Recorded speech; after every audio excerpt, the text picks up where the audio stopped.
A will to win is the most important part of successfully defending yourself. Hi everyone, this is John with today's active self-protection lesson out of Brazil. Shows us an attempted armed robbery here that goes badly for the armed robbers. Gonna learn some important lessons here about surviving the ambush, about the critical importance of empty-handed skills, and about not focusing too much on one or the other when you have multiple attackers that you're facing. It's just another day for this guard at what is a bank here, I think, and this guy's going to come in through the, kind of armored doors here, or through the controlled access at least, and the guard's kind of paying attention to him, but seeing what's going on outside, and the guy draws a gun on the guard, and now they're having a fight for the guard's gun. The guard gets his gun out, thankfully. The other guy drops his, puts a couple shots towards the second trailing accomplice, and now as the other guy is trying to leave, he is going to pop him again as well, seeing him still to be a threat. But you can see on the left that that guy's gun is actually out of his hand, so he's unarmed at this point. Thankfully here, we're going to see that this guard is able to subdue this guy. The other people that are in the place are going to come out and see what's going on and help him, and thankfully this one is over.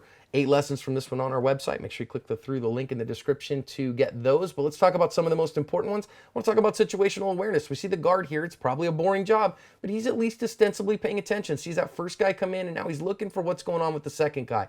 But he's not only focused on him. You see him come back and take a look at the first guy and see what's going on. Look back again, what's going on with the second guy. But the other guy uses that as the opportunity to launch his ambush. And as a defender, you're always going to be responding to the ambush. You're not going to draw first.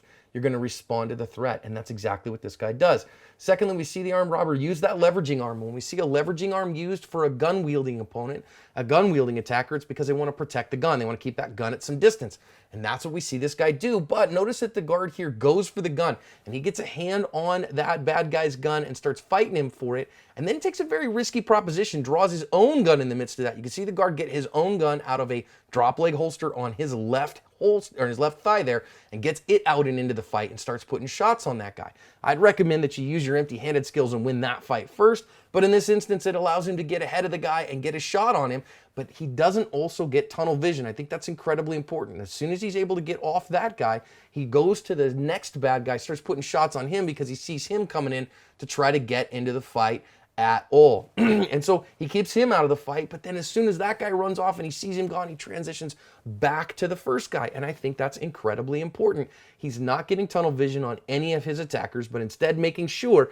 that those threats get out of time and stay away from him. Now, when we talk about this last one, I really want us to see, I see this all the time, as a security guard, it's a little different than a CCW, but he comes up, puts hands on him, and that gives that guy an opportunity to re-engage a fight, maybe fight him for that gun, and I just don't recommend that. Stay at distance if you possibly can. Use verbal commands to prone that guy out and keep yourself away from him if possible, because you notice that guy's looking over there, probably either looking for his buddy or looking at his gun. At the end of the day, the officer did a really good job here of staying in the fight, of getting his gun in the fight, not getting tunnel vision, engaging multiple attackers. Let's do the same if we have to cover our ASP.